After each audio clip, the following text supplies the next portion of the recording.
સ્વાગત છે વિદ્યાર્થી મિત્રો આપનું ફરી એકવાર નવા વિડીયો સાથે મળીએ છીએ। લાસ્ટ લેક્ચરમાં આપણે અહીં સુધી ચલાવ્યું હતું મિત્રો, અને મેં ત્યાં આપને એક હળવી ટકોર પણ કરેલી હતી કે આ જે પ્રશ્ન છે જે આગળના લેક્ચરમાં અહીંયા સુધી ચાલ્યો એ થિયરી માટે મોસ્ટ આઈએમપી છે। હવે મિત્રો આજે જે ભણવાનું છે આપણે એમાં કોઈ જાતનું હેડિંગ ટેક્સ્ટબુકમાં નથી મિત્રો, પણ જો તમારે ત્યાં હેડિંગ લખવું હોય તો તમે ગ્લુકોઝનો વિન્યાસ આવું એક હેડિંગ લખી શકો, ગ્લુકોઝનો વિન્યાસ। તો અહીંયાથી જે પ્રશ્ન ચાલુ થાય છે વિન્યાસનો પ્રશ્ન છે મિત્રો। ખાસ કરીને દીકરાઓ અને દીકરીઓ આ પ્રશ્નની અંદરથી થિયરી બિલકુલ નહિવત, જો કે પૂછાતી જ નથી। આજે જે હું તમને કન્ટેન્ટ ભણાવવાનો છું એમાંથી પણ આમાંથી MCQ વારંવાર વખતો વખત અને ઘણા બધા પૂછાય છે, એટલે કન્સેપ્ટની દ્રષ્ટિએ આજનો જે લેક્ચર છે એ ખૂબ અગત્યનો છે મિત્રો। હવે મારે જે આપને વાત કરવી છે તો ઘણા બધા નવા શબ્દો મિત્રો આની અંદર આપને જોવા મળશે કે જે આપને નથી ચાલેલા, જે વચ્ચેના ચેપ્ટરો છે એના કન્સેપ્ટ ત્યાં છુપાયેલા છે, તો આપણે એ પણ ક્લિયર કરતા જઈશું અને આના જે કાંઈ નવા શબ્દો છે એ પણ સમજતા જઈશું મિત્રો। હવે આપણે એવી રીતે ભણશું કે જેથી આગળના ચેપ્ટરમાં પણ આ વસ્તુ જ્યારે આવે ત્યારે તમારે એને વધારે સમજવાની જરૂરિયાત ના રહે મિત્રો। પહેલી જ લીટી કે ગ્લુકોઝને સાચી રીતે ડી, કેપિટલ ડી ખરો પણ કેપિટલ ડી કેમ સાહેબ આટલી બધી વખત કહો છો? એટલા માટે મિત્રો કે અહીંયા દર્શાવવું ખાસ જરૂરી છે કે કેપિટલ છે કે સ્મોલ, કારણ કે સ્મોલ ડી જો આવશે તો આખી વસ્તુ બદલી જશે। તો ડી કેપિટલ પ્લસ ગ્લુકોઝ નામથી દર્શાવવામાં આવે છે મિત્રો। આખી લીટીમાં આ વસ્તુ તમારા માટે સાવ નવી છે મિત્રો। ડી અને પ્લસ આ શું છે? તો પહેલાં આપણે થોડું બીજી એક વાત સમજી લઈએ મિત્રો।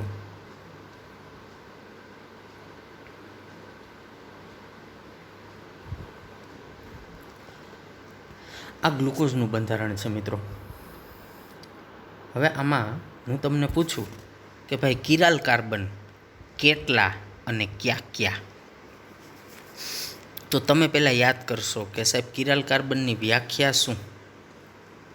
તો કે કિરાલ કાર્બન એટલે એવો કાર્બન કે જેની અંદર એકથી અથવા તો જોડાયેલા જે કાર્બનની 4 સંયોજકતા હોય એ ચારેય સંયોજકતા જુદા જુદા પરમાણુ કે પરમાણુના સમૂહ વડે સંતોષાય તો એને કિરાલ કાર્બન કહેવાય।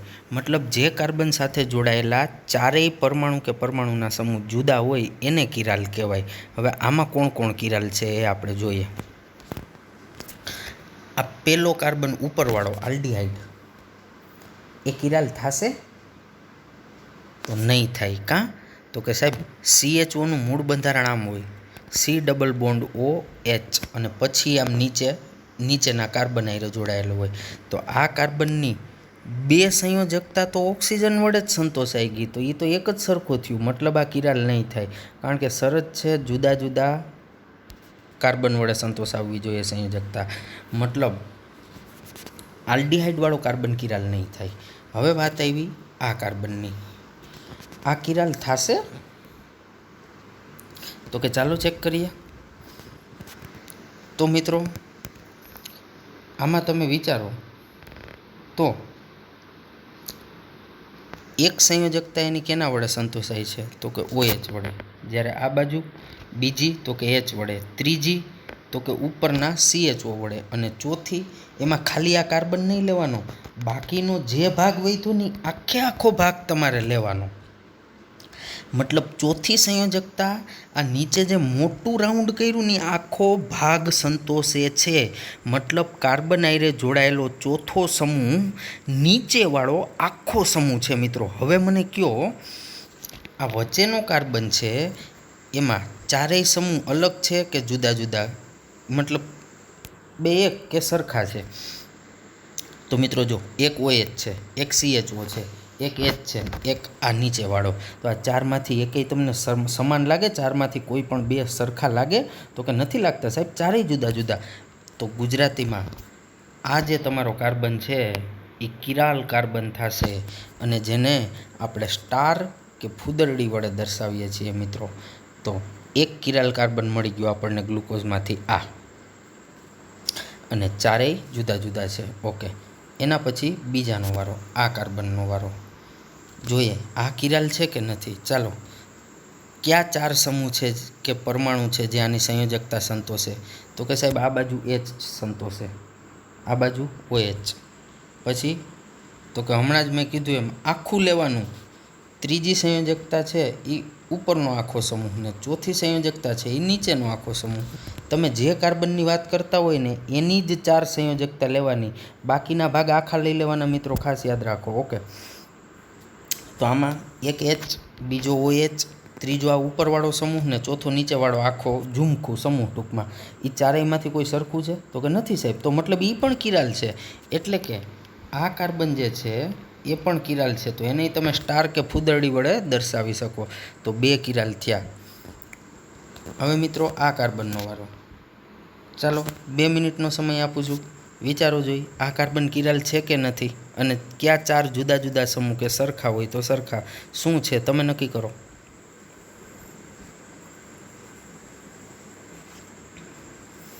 કરી લીધું દીકરાઓ? શું જવાબ આવ્યો?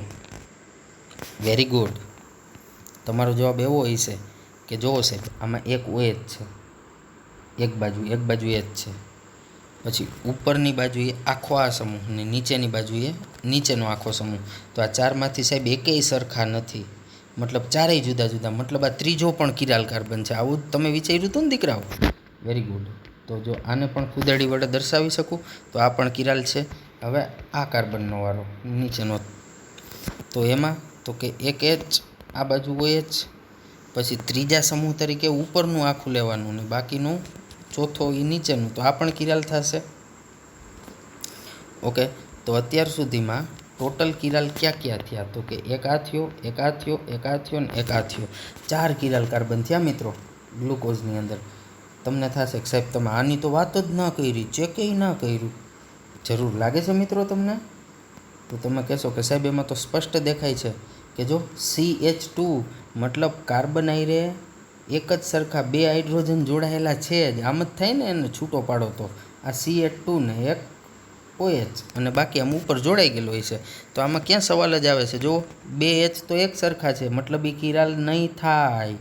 CH2 2 હાઇડ્રોજન સરખા છે, મતલબ આ નીચેનો અને ઉપરવાળો આ 2 કિરાલ નહીં થાય, બાકીના વચ્ચેના 4 કાર્બન કિરાલ થશે.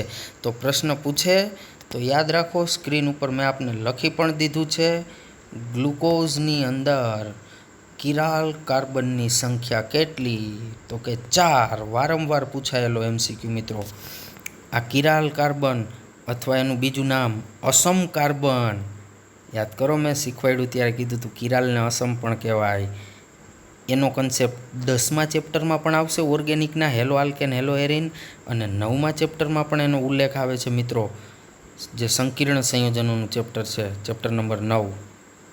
ઓકે, તો ગ્લુકોઝમાં કિરાલની સંખ્યા કેટલી? 4. ચાલો, આ કિરાલ કાર્બન કેટલા એ સમજાઈ ગયું? ઓકે, હવે હું તમને વિન્યાસ સમજાવું. પહેલાં સમજાવું છું કોને કેપિટલ D કહેવાય, અને એનો બીજો વિન્યાસ છે કેપિટલ L. પહેલાં કેપિટલ D અને કેપિટલ L સમજો. આ જે કેપિટલ D અને કેપિટલ L વિન્યાસ છે ને, એ વિન્યાસ લખું છું, એ ખાસ યાદ રાખજો. સૈદ્ધાંતિક વિન્યાસો છે. કેવા વિન્યાસો છે? સૈદ્ધાંતિક. મતલબ કોઈ પણ પદાર્થ કે સંયોજનનું તમને બંધારણ આપે તો તમે એ બંધારણ જોઈને કહી દો કે સાહેબ એ કેપિટલ D છે કે કેપિટલ L. એમાં સિંહ કે વાઘ મારવા જેવી કોઈ અઘરી વાત નથી, એકદમ ઇઝી છે. આગળ સમજાવીશ એટલે તમે કહેશો કે આમાં કાંઈ નથી. ઓકે, હવે ક્યારે કેપિટલ D થાય, ક્યારે કેપિટલ L થાય, પણ એ નક્કી કઈ રીતે થાય? તો કે સાહેબ આપણે જ જોઈને કહી શકીએ, એટલે એને સૈદ્ધાંતિક વિન્યાસ કહેવાય. ચાલો, કેપિટલ ડી કેપિટલ એલ સમજાવું છું કઈ રીતે નક્કી થાય. ગ્લુકોઝમાં કિરાલ કાર્બન કેટલા? તો કે 4. હવે તમારે ડી અને એલ પણ ક્યાં? વારંવાર હું બોલીશ અને તમે સાંભળજો અને યાદ રાખજો. હું કેપિટલ શબ્દ બોલીશ કારણ કે આગળ સ્મોલ પણ આવશે. તો કિરાલ કાર્બન 4. એમાં મિત્રો તમારે કેપિટલ ડી અને કેપિટલ એલ વિન્યાસ નક્કી કરવાનો હોય ને ત્યારે સૌથી નીચેનો કિરાલ કાર્બન જોવાનો. ગ્લુકોઝની અંદર કયો કિરાલ જોવાનો? સૌથી નીચેનો. એમાં OH સમૂહ કઈ બાજુ છે? તો કે હું સ્ક્રીન ઉપર લખી દઉં, મને અને તમને બેયને જમણી બાજુ જ દેખાતું હોય છે. દેખાય છે ને? જો મિત્રો કોઈ સંયોજનમાં આ છેલ્લો કિરાલ જે હોય એની જમણી બાજુ OH હોય ને તો એનો વિન્યાસ થાય કેપિટલ ડી. આટલું સહેલું છે. બોલો, બસ આ વાત પૂરી અહીંયા. અને આમાં નથી, પણ માનો કે જો છેલ્લા કિરાલની આવી રીતે ડાબી બાજુ OH હોય, ડાબી બાજુ આ લાંબી લીટીઓ કેમ થઈ ગઈ છે? ડાબી બાજુ OH હોય તો એનો વિન્યાસ થાય કેપિટલ એલ. ખાસ જોઈ લો સ્ક્રીન ઉપર. હું આને 2 મિનિટ રાખું છું. જરૂર પડે તો આનો સ્ક્રીનશોટ પાડી અને જ્યારે ભણતા હોય ત્યારે તમે એને સામે રાખી શકો છો. જમણી બાજુ OH હોય તો ડી, ડાબી બાજુ હોય તો એલ.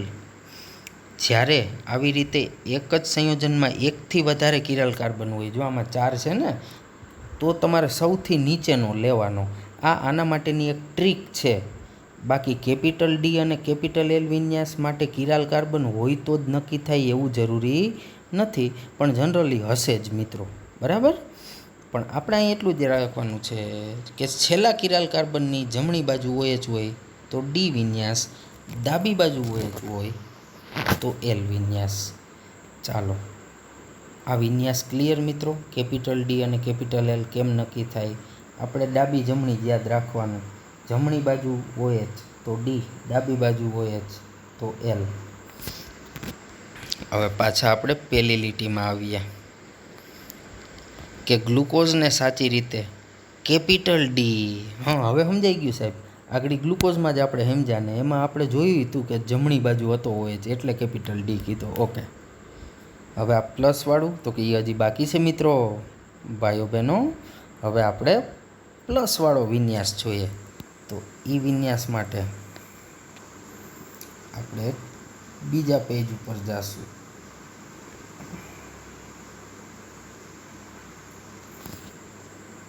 ઓકે.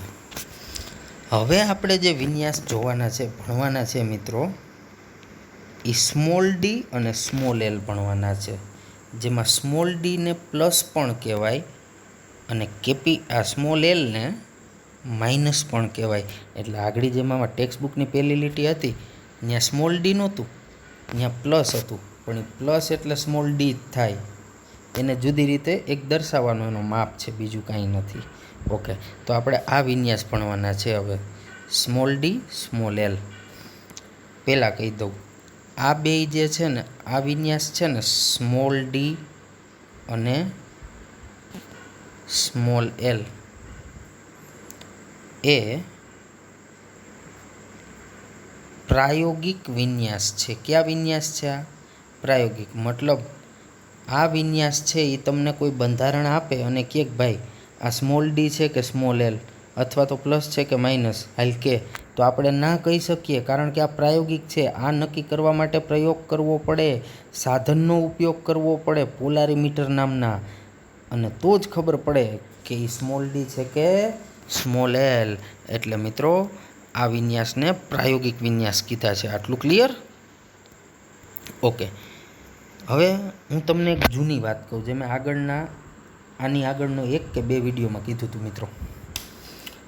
કોઈ પણ પદાર્થ પ્રકાશ ક્રિયાશીલ છે કે નહીં એ કેમ ખબર પડે? મેં તમને સમજાવ્યું હતું કે સાહેબ કાં તો એનો પ્રયોગ કરવો પડે. પ્રકાશ આપાત કરો તો ડાબી કે જમણી બાજુ કોણાવર્તન કરે તો એ પ્રકાશ ક્રિયાશીલ હોય. પણ જો પ્રયોગ ના કરવો હોય તો કે તો સાહેબ એ જે પદાર્થ કે સંયોજન છે ને તમારું, એની અંદર જો કિરાલ કાર્બન આવેલો હોય ને, કિરાલ કાર્બન, તો એ પ્રકાશ ક્રિયાશીલ હોય જ. અને કિરાલ કાર્બનને બીજા શબ્દોમાં શું કહેવાય? તો કે હમણાં મેં કીધું હતું અને ફરી પાછો કહું, અસમ કાર્બન પણ કહેવાય. કિરાલ કાર્બનને શું કહેવાય? અસમ કાર્બન.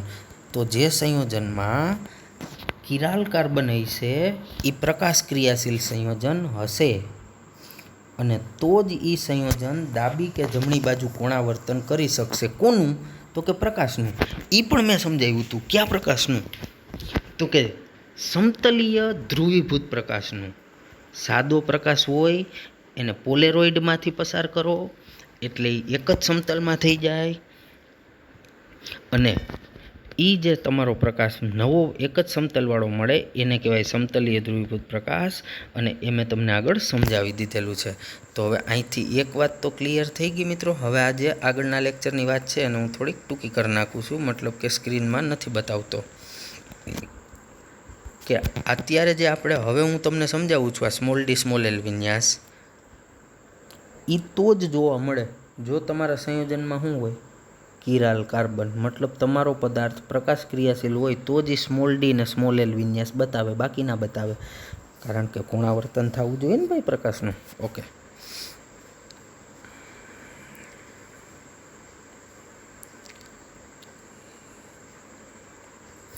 હવે કયા સાધનથી ખબર પડે કે એ ડાબી બાજુ કોણાવર્તન કરશે કે જમણી બાજુ? તો કે પોલારીમીટર નામના સાધનથી ખબર પડે.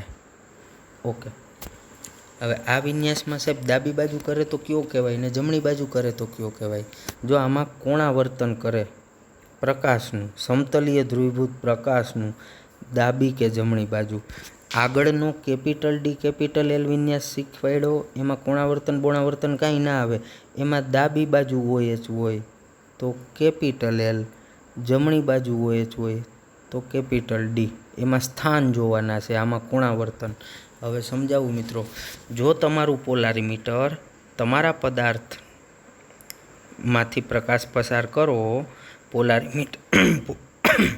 પોલારીમીટરમાં, અને જો એ ડાબી બાજુ પ્રકાશનું કોણાવર્તન કરે તો એને વામ ભ્રમણીય પદાર્થ કહેવાય.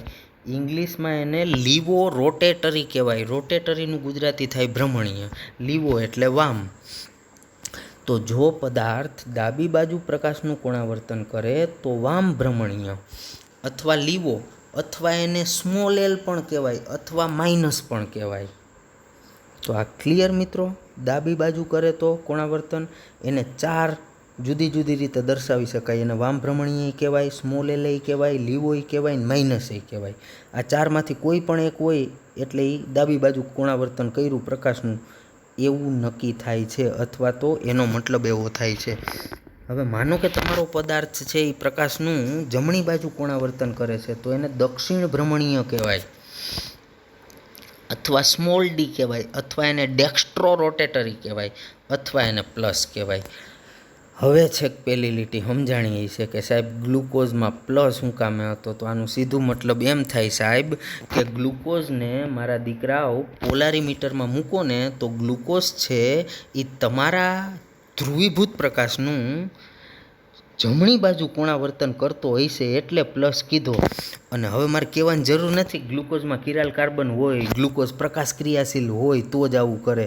તમને મેં આગળ જ સમજાવ્યું, ગ્લુકોઝમાં એક નહીં 4 કિરાલ કાર્બન છે, મતલબ એ પ્રકાશ ક્રિયાશીલ છે, એટલે તમારો ગ્લુકોઝ સ્મોલ ડી ને સ્મોલ એલ વિન્યાસ દર્શાવશે. ચાલો, ક્લિયર મારા દીકરાઓ? ઓકે, હવે ફરી પાછા આપણે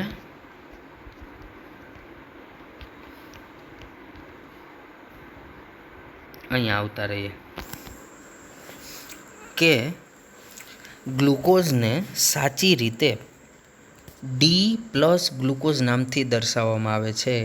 ડી એટલે કેપિટલ ડી એટલે કેપિટલ ડી એટલે જમણી બાજુ હોય છે. એનું આખું નામ ડેક્સ્ટ્રો નથી થતું. પહેલાં કહી દવા કેપિટલ ડી છે. ડેક્સ્ટ્રો કેને કહેવાય? સ્મોલ ડી ને ડેક્સ્ટ્રો કહેવાય. ઓકે, અહીંયા ખાલી સંજ્ઞા છે ડી, એનું કોઈ ફૂલ ફોર્મ નથી. એ માત્ર સંજ્ઞા તરીકે વૈજ્ઞાનિકોએ ઉપયોગમાં લીધેલું છે. ઓકે, અને આપણે હોય તો એનો મતલબ પણ કાંઈ નથી. ઓકે, પણ કેપિટલ ડી આગળ જે લખ્યું એટલે જમણી બાજુ હોય છે. જે તમને અહીંયા ઉપર દેખાય જ છે, આડું આવી ગયું. આ થોડું એને નીચે લઈને હું તમને બતાવું. અહીંયા રહ્યો જમણી બાજુ હોય જ, એટલે કેપિટલ ડી કીધો. અને પ્લસ એટલા માટે કે જ્યારે તમારા ગ્લુકોઝને પોલારીમીટરમાં તમે મૂકશો ને ત્યારે એ તમારા ધ્રુવીભૂત પ્રકાશનું જમણી બાજુ કોણાવર્તન કરશે. એટલા માટે દીકરાઓ એને પ્લસ કીધો. અથવા જો અહીં પ્લસ ના લખ્યો હતો તો કે તો સાહેબ ને સ્મોલ ડી લખે તોય હાલે. અને બીજું તો કે તો એ ડી ના લખે ને એને બદલે ડેક્સ્ટ્રો લખે ને તોય હાલે. ઓકે, હજી આગળ તો કે સાહેબ ડેક્સ્ટ્રો ના લખે ને ત્યાં દક્ષિણ ભ્રમણીય લખે ને તોય હાલે, પણ અહીંયા શું લખ્યું? પ્લસ. તો તમારા મનમાં એક આગળ પૂર્વધારણા બંધાઈ જાય કે સાહેબ એનો સૈદ્ધાંતિક વિન્યાસ, સૈદ્ધાંતિક કયો છે? કેપિટલવાળો. એ જો કેપિટલ ડી છે તો એનો આ પ્રાયોગિક કયો છે? તો કે પ્લસ, એટલે એ સ્મોલ ડી થયો. મતલબ કે સાહેબ જેનો સૈદ્ધાંતિક ડી હોય એનો પ્રાયોગિક એ ડી જ હોય, એવું એ નહીં ભાઈ, આવું ના હોય. એ તો અહીંયા જોગાનું જોગ એકનો કેપિટલ ડી છે ને એનો બીજો વિન્યાસ છે એ સ્મોલ ડી છે અથવા તો પ્લસ છે. કારણ કે મેં હમણાં બતાવ્યું ને કે પ્લસ અથવા સ્મોલ ડી પણ કહી શકો. એ અહીંયા જોગાનું જોગ એવું છે. બાકી હું તમને ચોખવટથી કહું છું મિત્રો કે સ્મોલ ડી અને સ્મોલ એલને કેપિટલ ડી અને કેપિટલ એલ સાથે મામા માસી કાકા કાકી ફઈ ફુવા ભાઈ ભાણેજ ભત્રીજા કોઈ પ્રકારનો સંબંધ નથી. મતલબ તમારા એક જ પદાર્થનો જો આ વિન્યાસ એટલે સૈદ્ધાંતિક વિન્યાસ જો ડી હોય તો એનો પ્રાયોગિક વિન્યાસ સ્મોલ ડી પણ હોઈ શકે ને કેપિટલ ડી પણ હોઈ શકે. એ જરૂરી નથી કે ડી હોય એનો ડી જ હોય ને એલ હોય એનો એલ જ હોય, આવું કાંઈ જરૂરી નથી. એક વિન્યાસ સૈદ્ધાંતિક છે મતલબ આપણે નક્કી કરી શકીએ બંધારણને જોઈને, અને એક પ્રાયોગિક છે મતલબ કે એને પોલારીમીટરમાં મૂકવો પડે તો ખબર પડે કે ડાબી બાજુ કરે કે જમણી બાજુ કોણાવર્તન. ઓકે, આગળ.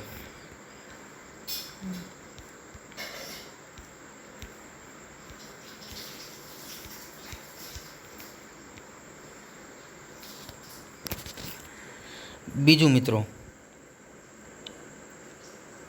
ગ્લુકોઝના નામની પૂર્વે દર્શાવેલ કેપિટલ ડી ગ્લુકોઝનો વિન્યાસ દર્શાવે છે. જે હવે તમે ભણી ગયા એટલે લગભગ આખા પ્રશ્નમાં જે કાંઈ કન્સેપ્ટ છે ને મેં તમને શરૂઆતમાં આખો સમજાવી દીધો, એટલે હવે આખો પ્રશ્ન તમે ક્યાંય અટકશો નહીં. જ્યારે પ્લસ છે તે અણુનો દક્ષિણ ભ્રમણીય સ્વભાવ દર્શાવે, બરાબર છે. કેપિટલ ડી એનો વિન્યાસ બતાવે. કયો વિન્યાસ? તો કે સૈદ્ધાંતિક સાહેબ. અને આ પ્લસ છે એ એને દક્ષિણ ભ્રમણીય અથવા ડેક્સ્ટ્રો રોટેટરી કે સ્મોલ ડી એવો સ્વભાવ, એટલે એ એનો પ્રાયોગિક વિન્યાસ દર્શાવે. મતલબ બે જુદી જુદી વાત છે. ક્લિયર? ઓકે. તે યાદ રાખવું જોઈએ કે ડી અને એલને સંયોજનની પ્રકાશ ક્રિયાશીલતા સાથે કોઈ સંબંધ નથી. ક્યાં ડી અને ક્યાં એલને? કેપિટલ ડી અને કેપિટલ એલને પ્રકાશ ક્રિયાશીલતા એ કોઈ સંબંધ નથી. એટલે કે તમારો પદાર્થ પ્રકાશ ક્રિયાશીલ હોય તોય ભલે કે ના હોય તોય ભલે, એ કેપિટલ ડી કે કેપિટલ એલમાં તો માત્ર આ જ જોવાનું કે કિરાલ કાર્બનની જમણી બાજુ હોય જ છે કે ડાબી બાજુ છે. અહીંયા જો કે એચ જ છે, હોય તો OH. હવે અહીંયા હું બોલું છું કિરાલ તો તમને પાછું એમ થાય લે સાહેબ કિરાલ હોય તો પ્રકાશ ક્રિયાશીલ ના હોય દીકરાઓ. પણ એ તો અહીંયા આપણે જે ઉદાહરણ લીધું એમાં કિરાલ છે. અમુક વખતે અમુક સંયોજનમાં કિરાલ કાર્બન ના હોય તો તમારે છેલ્લો કાર્બન જોઈ લેવાનો જ્યાં OH હોય. એ જો જમણી બાજુ હોય તો કેપિટલ ડી, ડાબી બાજુ હોય તો કેપિટલ એલ. મતલબ કેપિટલ ડી કેપિટલ એલ વિન્યાસ નક્કી કરવા માટે તમારો પદાર્થ પ્રકાશ ક્રિયાશીલ હોય એવું જરૂરી નથી. પણ મારા વાલાઓ સ્મોલ ડી કે સ્મોલ એલ નક્કી કરવો હોય તો એમાં તો પહેલી જ શરત છે સ્મોલ ડી કે સ્મોલ એલ તો જ વિન્યાસ આવે. આ small L K small D જો એ ડાબી કે જમણી બાજુ પ્રકાશનું કોણાવર્તન કરે ને એ ક્યારે કરશે? તો કે પ્રકાશ ક્રિયાશીલ હોય તો. એટલે ટૂંકું ટચ કહું, કેપિટલ ડી અને કેપિટલ એલમાં પદાર્થ પ્રકાશ ક્રિયાશીલ હોય એવું જરૂરી નથી. મતલબ એને ક્રિયાશીલતા એ કોઈ મતલબ નથી. પણ સ્મોલ ડી અને સ્મોલ એલમાં છે, જે ટેક્સ્ટ બુકમાં નથી કીધું પણ હું કહી દઉં આપને. આગળ, તેઓ સ્મોલ ડી અને સ્મોલ એલ અક્ષરો સાથે પણ સંબંધિત નથી. કોણ? આ કેપિટલ ડી ને કેપિટલ એલ. એને આની હારે કોઈ સંબંધ નથી. મેં હમણાં કીધું ને મામા માસી કાકા કાકી વાળું. એ એટલે જરૂરી નથી કે જે કેપિટલ ડી હોય ઈ એનો બીજો વિન્યાસ જે છે પ્રાયોગિક એ સ્મોલ ડી જ હોય. એ મેં તમને સમજાવી દીધું. મતલબ આ પણ આપણે આવી ગયું. અને જો અહીંયા કીધું જુઓ એકમ 10, મેં ના કીધું 10મા પાઠમાં આવશે. ઓકે, હવે ડી અને એલ સંકેત પદ્ધતિનો અર્થ નીચે દર્શાવ્યો છે. એટલે હવે આપણને સમજાયું કે પદાર્થમાં ડી અને એલ વિન્યાસ કેમ નક્કી કરવા. તમને આવડે જ છે મિત્રો. ડાબી બાજુ હોય તો એલ, જમણી બાજુ હોય તો ડી. આણે પહેલાં આટી ઘૂંટી કરીને એકની સાપેક્ષે બીજાને હરખાવીને નક્કી કર્યા. પછી છેલ્લે તો મેં કીધું એવું જ કીધું છે, પણ ટૂંકું ને ટચ જે મેં તમને શીખવાડ્યું એ એકદમ શોર્ટ એન્ડ સ્વીટ થશે મિત્રો. પછી આપને જો આ ટેક્સ્ટ બુકનું અનુકૂળ આવે તો એ રાખવાનું, અને મેં કીધું એ અનુકૂળ આવે તો એ યાદ રાખજો મિત્રો.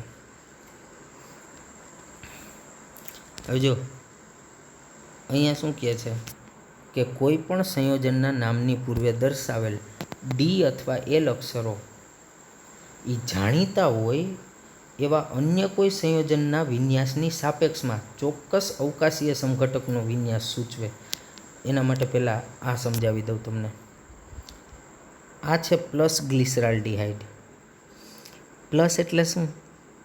તો કે સાહેબ આગળ તમે કહો કે કેપિટલ ડી. અને માઇનસ એટલે, સોરી મિત્રો, પ્લસ એટલે તમે કહેશો સ્મોલ ડી. મારી મિસ્ટેક છે. પ્લસ એટલે તો કે સ્મોલ ડી, ડેક્સ્ટ્રો રોટેટરી. અને માઇનસ એટલે સ્મોલ એલ, લીવો રોટેટરી. અને આ જે પ્લસ માઇનસ છે એ તો પોલારીમીટર નક્કી કરે. આમાં ટેક્સ્ટ બુકમાં લખ્યું નથી, પણ એ લખી નાખવાનું તમારે. હવે આપણે આનો કેપિટલ ડી ને કેપિટલ એલ નક્કી કરીએ આ બે બંધારણ માટે. બે ગ્લિસરાલ્ડિહાઇડ જ છે. ઓકે, આ રાઉન્ડ કર્યું એના માટે પહેલાં નક્કી કરીએ. તો મિત્રો આમાં અહીંયા કાર્બન હશે, જ્યાં મેં ટપકું કર્યું ત્યાંને એક જ કાર્બન કિરાલ થશે. આ ઉપરવાળો નીચેવાળો કિરાલ નહીં થાય, એ તમને ખબર છે, કારણ કે એમાં ઉપરવાળામાં ઓક્સિજન દ્વિબંધ થઈ છે, નીચેવાળામાં 2 હાઇડ્રોજન છે. હવે આ કિરાલ કાર્બન એની કઈ બાજુ હોય જ દેખાય છે તમને? જમણી બાજુ ને? તો આ કેપિટલ ડી વિન્યાસ છે. ને આમાં બીજામાં કઈ બાજુ હોય જ દેખાય? તો કે ડાબી બાજુ. તો આ કેપિટલ એલ છે. આમાં ટેક્સ્ટ બુકમાં લખ્યું નથી, પણ જો તમારી પાસે ટેક્સ્ટ બુક હોય ને તો લખી જ નાખજો, આ કેપિટલ ડી ના કેપિટલ એલ. ઓકે, આ પ્લસ માઇનસ તો ક્યાં વિન્યાસ આપ્યા? અહીંયા નામની આગળ આપ્યા એ તો પેલા પોલારીમીટરવાળા છે, સ્મોલ ડી સ્મોલ એલ. પણ આના સૈદ્ધાંતિક વિન્યાસો ક્યાં થાય? Capital D capital L. Okay, હવે મિત્રો આપણે ઉપરની જે ચર્ચા છે એમાં જઈએ. હવે આ સારી રીતે સમજી શકશો. જો હવે અહીંયા શું કર્યું, આ લોકો છે ને તમને આગળ ગ્લુકોઝનો જ વિન્યાસ નક્કી કરતાં શીખવાડશે કે કેપિટલ ડી છે કે કેપિટલ એલ, જે મેં તમને લેક્ચરની શરૂઆતમાં જ શીખવાડી દીધું. ને તમે જાણો છો ગ્લુકોઝમાં કેપિટલ ડી વાળું ઉદાહરણ મેં તમને આપ્યું હતું. હવે અહીંયા કેમ નક્કી કરવાના? તો કે કોઈ પણ સંયોજનના નામની પૂર્વે દર્શાવેલા ડી કે એલ અક્ષરો એ તમારે જાણીતા હોય એવા અન્ય કોઈ સંયોજનના વિન્યાસની સાપેક્ષમાં, મતલબ જેનો વિન્યાસ તમે પહેલેથી જાણતા હોય ને એની સાપેક્ષે તમારે ચોક્કસ અવકાશીય સમઘટકનો વિન્યાસ સૂચવે. મતલબ તમને એક બંધારણનો વિન્યાસ ખબર હોય ને તો એના જેવું જો બીજા પદાર્થમાં હોય ને, તો જો પહેલાંનો તમને ખબર છે, માનો કે ડી છે, તો એ કે બીજામાંય ડી હોય. મતલબ એકનો જેનો તમે જાણો છો એની સાપેક્ષે કે બીજાને હરખાવીને તમારે નક્કી કરવાનો. પણ ક્યાં મિત્રો એવી જરૂરત છે? તમારે એટલું જ જોવાનું, કિરાલની જમણી બાજુ હોય જ હોય તો ડી ને ડાબી બાજુ હોય તો એલ. બસ, પછી સરખાવવાની કોઈ જરૂર જ નથી. આમાં ખોટું વધારાનું લાંબુ કરેલું છે. ચાલો શું કર્યું જોઈએ, આગળ તમે ક્લિયર થઈ જશો. કાર્બોહાઈડ્રેટ સંયોજનોના કિસ્સામાં, એટલે આપણો ગ્લુકોઝ કાર્બોહાઈડ્રેટ જ છે, એના કિસ્સામાં આ બાબત તેનો સંબંધ, એટલે તમારે કાર્બોહાઈડ્રેટનો વિન્યાસ નક્કી કરવો હોય ને તો એને કેની આરે સાપેક્ષમાં તમારે નક્કી કરવાનો કે જે જાણીતું હોય? તો કે આ સંબંધ ગ્લિસરાલ્ડિહાઇડના કોઈ ચોક્કસ સમઘટક આરે દર્શાવવાનો અથવા દર્શાવે છે. મતલબ અહીંયા ગ્લુકોઝનો વિન્યાસ નક્કી કરે છે ને ગ્લિસરાલ્ડિહાઇડ આરે સરખાવીને નક્કી કરશે. આ થોડુંક લાંબુ થાય. ચાલો, ગ્લિસરાલ્ડિહાઇડ એક અસમ કાર્બન પરમાણુ ધરાવે છે. મેં આગળ જ બતાવ્યું ને, આ એક જ કિરાલ થશે. એ સાહેબ તમે તો કિરાલ બોલ્યા, અહીંયા તો અસમ છે, પણ એ બે એક જ. ઓકે. અને નીચે દર્શાવ્યા મુજબ બે પ્રતિબિંબી સમઘટકો દર્શાવે અથવા પ્રતિબિંબ સમઘટકો એટલે શું? તો કે આઈ ગ્લિસરાલ્ડિહાઇડ છે, આઈ ગ્લિસરાલ્ડિહાઇડ છે, બે સમઘટકો છે, મતલબ બેના ઘટક સરખા છે. પણ પ્રતિબિંબ એટલે તો કાંઈ વચ્ચે આજે મેં ઊભી લીટી કરી, ત્યાં તમે અરીસો મૂકી દો તો આ એકબીજાના અરીસામાં પ્રતિબિંબ કેવા પડે એવું તમને લાગશે, એટલે આને પ્રતિબિંબ સમઘટકો કહેવાય. ઓકે. હવે જો આ લોકોએ લાંબુ કરવા મેં ના કીધું આગળ તમને કે અહીંયા ખરેખર કેપિટલ ડી છે ને આ કેપિટલ એલ છે, એ લખી નાખવો જોઈએ, પણ એણે જો ના લખ્યું. એને તો પ્લસ ને માઇનસ એટલું લખ્યું, પણ હજી આગળ પ્લસની આગળ અહીંયા ડી લખવો પડે ને અહીંયા શું લખવું પડે? એલ. પણ અહીંયા લોકોએ લખ્યું નથી. કાં તો કે એને લખાણમાં કેવું છે એટલે. તો જો ગ્લિકારાલ્ડિહાઇડ નહીં, ગ્લિસરાલ્ડિહાઇડનો પ્લસ સમઘટક એટલે આ થાય ને, એ ડી વિન્યાસ ધરાવે છે. વારે વાહ, અમને તો ખબર જ નહોતી. ના મિત્રો, આપ જાણો જ છો. શું કામે ડી? તો કે જમણી બાજુ હોય જ. તેનો અર્થ તે થાય કે બંધારણમાં OH સમૂહ જમણી બાજુએ જોડાયેલો હોય છે. છે મિત્રો? થઈ ગયું ક્લિયર? જે આપણે બધી વાતો કરી પહેલાં એ અહીંયા તાળો મળે છે. ઓકે. હવે પછી શું કીધું ખબર? તો કે આ જે પ્લસવાળા આયરે જેને તમે સરખાવી શકો ને, મતલબ જેમ આ પ્લસ ગ્લિસરાલ્ડિહાઇડમાં કેમ જમણી બાજુ છે, એમ કે જેમાં જેમાં જમણી બાજુ હોય ને એ બધાને ડી કહેવાય. બોલો, આમ આણે અહીંયા સરખાવી નક્કી કરતા શીખવાડ્યા. એટલે પહેલી લીટીમાં આપણને ના કીધું કે કોઈ પણ સંયોજનમાં ડી કે એલ લખેલા હોય તો એને તમારે કોઈ જાણીતા હોય એવા અન્ય કોઈની સાપેક્ષમાં ચોક્કસ સમઘટકનો વિન્યાસ સૂચવે. મતલબ જાણીતા હોય ને એની હારે સરખાવવાના. તો આમાં હવે તમને એને જાણીતું શું આપ્યું? તો કે આ ગ્લિસરાલ્ડિહાઇડ આપી દીધો. હવે એ કે આની હારે સરખાવવાના. ઓકે.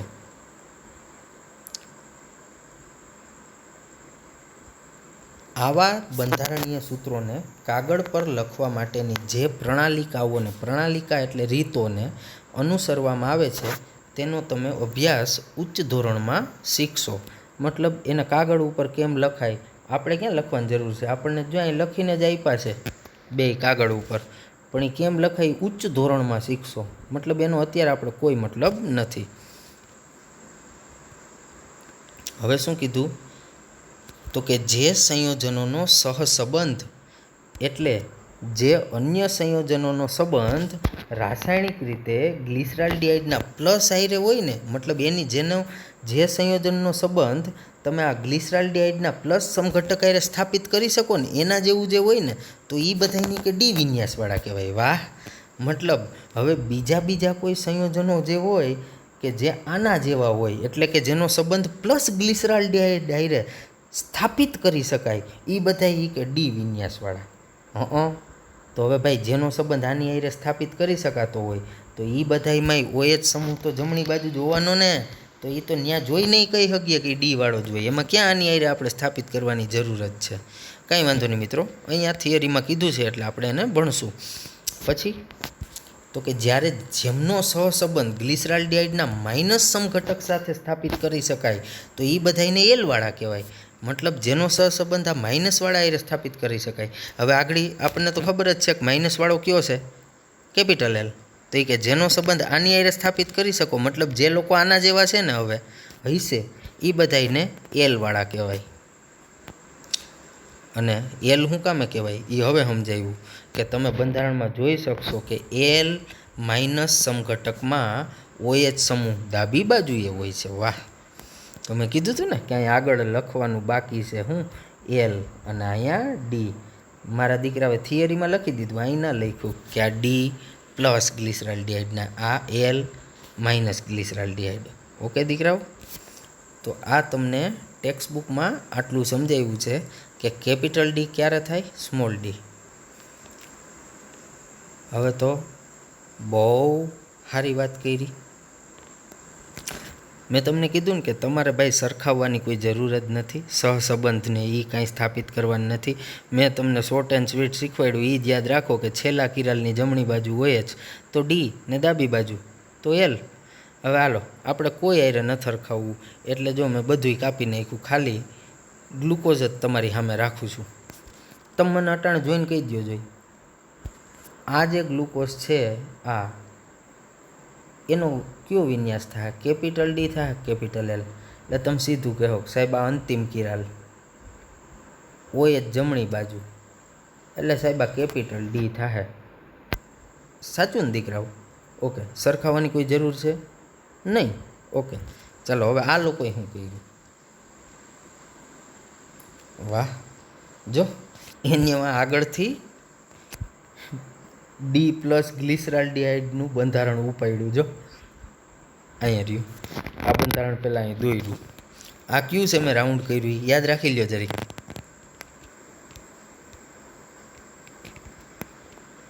એ આ છે ભાઈ,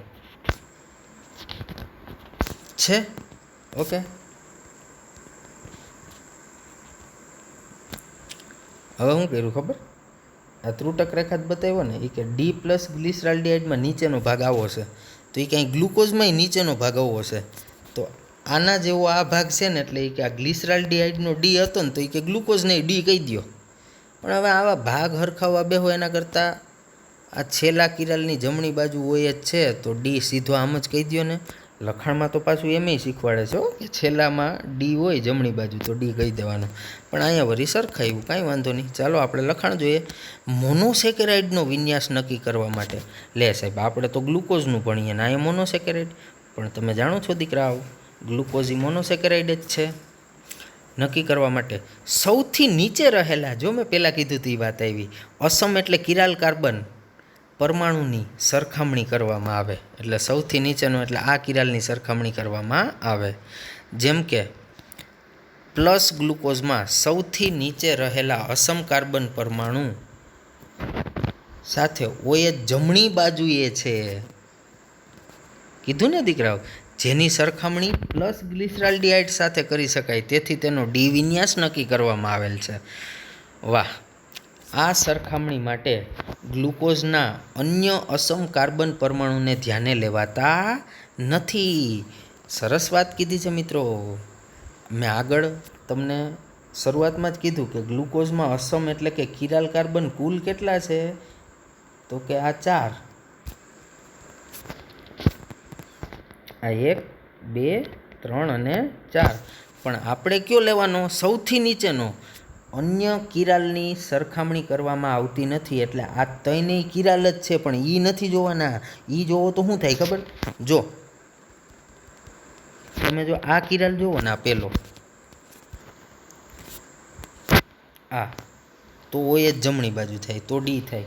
પણ આ જોવો તો OH ડાબી બાજુ થાય તો એલ થાય. વળી પાછો આ જોવો તો જમણી બાજુ થાય, આ જોવો તો જમણી બાજુ. પણ તમને મને બેયને ખબર છે આપણે કયો જોવાનો છે? સૌથી નીચેનો. એમાં ક્યાં છે? તો કે જમણી, તો કેપિટલ ડી કહી દો. ઓકે દીકરાઓ, એટલે કીધું કે અન્ય અસમને ધ્યાને લેવાતા નથી.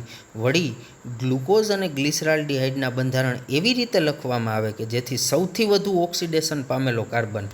હવે આ ગ્લુકોઝ અને ગ્લિસરાલ્ડિહાઇડના બંધારણ એવી રીતે લખવામાં આવે કે જેથી સૌથી વધુ ઓક્સિડેશન પામેલો કાર્બન શીર્ષ પર રહે. શીર્ષ એટલે ઉપરની ભાગે, ટોપ પર રહે. અને આ કિસ્સામાં સૌથી વધુ ઓક્સિડેશન પામેલા બે બંધારણમાં કયા કાર્બન છે કે જે સૌથી વધુ ઓક્સિડેશન પામેલા છે? તો કે સાહેબ જે કાર્બન આલ્ડિહાઇડ સમૂહ તરીકે છે ને, CHO તરીકે, એ સૌથી વધુ ઓક્સિડેશન પામેલા કહેવાય. કારણ તો કે આગળના જ લેક્ચરમાં આવ્યું કે હવે આલ્ડિહાઇડનું ઓક્સિડેશન કરશું ને એટલે સીધો કાર્બોક્સિલિક એસિડ જ બને. જ્યારે અન્ય કોઈ કાર્બનમાં એવી રીતે સીધું ના બને. તમને થાય સાહેબ CH2OHમાંથી સીધો COOH બને, પણ ક્યારે? પ્રબળ ઓક્સિડેશન કરતા હોય તો. પણ નિર્બળ ઓક્સિડેશન કરતામાંય સીધો જ આલ્ડિહાઇડમાંથી COOH બનશે. ટૂંકમાં કહું તો મિત્રો, આ બંધારણમાં તો નથી. જો આ બંધારણમાં COOH સમૂહ હોત ને તો સૌથી વધુ ઓક્સિડેશન પામેલો કાર્બન થાત COOH. કારણ તો કે કાર્બોક્સિલિક એસિડ છે એમાં જે કાર્બન છે એનું હવે ઓક્સિડેશન ના થાય, કારણ કે કાર્બોક્સિલિક એસિડનું આગળ ઓક્સિડેશન થતું નથી. ઓકે, પણ આમાં તો COOH છે જ નહીં આ બંધારણ કે આ બંધારણમાં. તો આમાં હવે કોણ છે? તો કે સાહેબ આલ્ડિહાઇડ છે. તો મિત્રો આ પહેલા બંધારણમાં અને બીજા બંધારણમાં જુઓ તો બીજા કાર્બનો કરતાં CHO વાળા કાર્બન છે ને સૌથી વધુ ઓક્સિડેશન પામેલા કહેવાય, કારણ કે ઓક્સિડેશન પામ્યા હશે ને તો જ આલ્ડીહાઇડ બન્યા હશે. ઓકે, અને હવે જો આગળ આલ્ડીહાઇડનું ઓક્સિડેશન થાય તો સીધો શું બને? એસિડ બને. તો આના ઉપરથી એક વાત ક્લિયર કે આ બે બંધારણમાં આ પહેલામાં સૌથી વધુ ઓક્સિડેશન પામેલો કાર્બન ગોતવા જાઓ તો એ આલ્ડીહાઇડવાળો, ને બીજામાં પણ કયો થાય? આલ્ડીહાઇડવાળો. આ તો તમારી જાણકારી માટે કહું, બાકી લાંબુ કાંઈ નહીં. સૌથી વધુ જે ઓક્સિડેશન પામેલો હોય એટલે કે આલ્ડીહાઇડ, એ શીર્ષ ઉપર લખવાનો, જો કે ઉપર જ લખ્યો છે. મેં તમને જ્યારે ગ્લુકોઝનું બંધારણ શીખવાડ્યું હતું આગલા લેક્ચરમાં, ત્યારે આપણે તો ઉપરથી જ CHO લખતા હતા, આલ્ડીહાઇડ. ઓકે, તો મિત્રો અહીંયા આ પ્રશ્નો પૂરો થાય છે. હવે ટૂંકી માહિતી, ફરી પાછું એક રિવિઝન. આ ગ્લુકોઝનું બંધારણ 4 કાર્બન જે કિરાલ છે, અહીંયા ઉપરવાળો દેખાતો નથી અને નીચેવાળો નથી દેખાતો, પણ એ કિરાલ નથી મિત્રો. વચ્ચેના 4 છે એ જ કિરાલ છે, અને કિરાલ એટલે જેની સાથે જોડાયેલા ચારેય સમૂહ કે પરમાણુ જુદા જુદા હોય એને કિરાલ અથવા અસમ કહેવાય. ઓકે મિત્રો, બીજું મેં શીખવાડ્યું હતું કેપિટલ ડી અને કેપિટલ એલ વિન્યાસ, જે સૈદ્ધાંતિક વિન્યાસ છે. જો છેલ્લા કિરાલની કે નીચેના કિરાલની જમણી બાજુ હોય જ તો કેપિટલ ડી, જો ડાબી બાજુ હોય જ હોય તો કેપિટલ એલ. ત્યારબાદ આપણે આવ્યા સ્મોલ ડી અને સ્મોલ એલ કેમ નક્કી થાય? તો કે એમાં પદાર્થ પ્રકાશ ક્રિયાશીલ હોવો જોઈએ, એટલે કે કિરાલ કાર્બન હોવો જોઈએ. આ વિન્યાસ પ્રાયોગિક વિન્યાસ હતો. કાં તો કે પોલારીમીટર નામના સાધનથી ખબર પડે, કાં તો ડાબી બાજુ કોણાવર્તન કરશે કેનું? સમતલીય ધ્રુવીભૂત પ્રકાશનું, કાં તો જમણી બાજુ કરશે. જો ડાબી બાજુ કરે તો એને વામ ભ્રમણીય કહેવાય, સ્મોલ એલ પણ કહેવાય, લીવો પણ કહેવાય અને માઇનસ પણ કહેવાય. 4માંથી કોઈ પણ એક વડે દર્શાવી શકો. આ 4 દર્શાવવા માટે જુદી જુદી 4 રીત છે અથવા 4 સંજ્ઞા છે. જો જમણી બાજુ કરે તો દક્ષિણ ભ્રમણીય કહેવાય, સ્મોલ ડી પણ કહેવાય, ડેક્સ્ટ્રો પણ કહેવાય, અને એને પ્લસ વડે પણ દર્શાવી શકાય. ઓકે મિત્રો, સ્મોલ ડી અને સ્મોલ એલને ફરી પાછું કેપિટલ ડી અને કેપિટલ એલ આરે કોઈ સંબંધ નથી.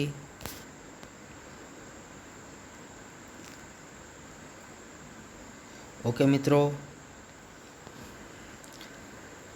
બીજી વાત અહીંયાથી કહેવાની છે કે કેપિટલ ડી અને કેપિટલ એલને પ્રકાશ ક્રિયાશીલતા હારે કોઈ સંબંધ નથી, પણ આ ડી ને આ એલને પ્રકાશ ક્રિયાશીલતા હારે સંબંધ છે. પણ અહીંયા લીટી એમ કહે છે કે તેઓ ડી અને એલ અક્ષરો હારે પણ સંબંધિત નથી, એટલે એ એક કેપિટલ ડી હોય તો એનો બીજો વિન્યાસ સ્મોલ ડી હોય એવું જરૂરી નથી. ઓકે, હવે આપણને પહેલાં નક્કી કરતાં શીખવાડ્યા તમારે સાપેક્ષમાં સરખાવવાના બંધારણને. તો આ બંધારણમાં જમણી બાજુ છે તો ડી, આમાં ડાબી બાજુ છે તો એલ. હવે જેના આના જેવા હશે એને ડીવાળા કહેવાય, જેના આના જેવા હશે એને એલવાળા કહેવાય. જો આ એલવાળા, એલ વિન્યાસવાળા કહેવાય, અને આગળના જે છે એને કહેવાય ડી વિન્યાસવાળા. પણ એના કરતાં મેં તમને ટૂંકમાં કીધું ડાબી ને જમણી બાજુ. હવે અહીંયા પહેલાં એ લોકોએ તો ગ્લુકોઝની સરખામણી કરી ગ્લિસરાલ્ડિહાઇડ હારે, એટલે ડી ગ્લિસરાલ્ડિહાઇડ હારે આ બંધ બેસે એટલે આને ડી કીધો. પણ મેં તમને શું શીખવાડ્યું? જમણી બાજુ હોય જ. ઓકે મિત્રો, તો આપ સારી રીતે સમજી ગયા હશો. વ્યવસ્થિત અભ્યાસ કરો, ઘરે રહો, સુરક્ષિત રહો.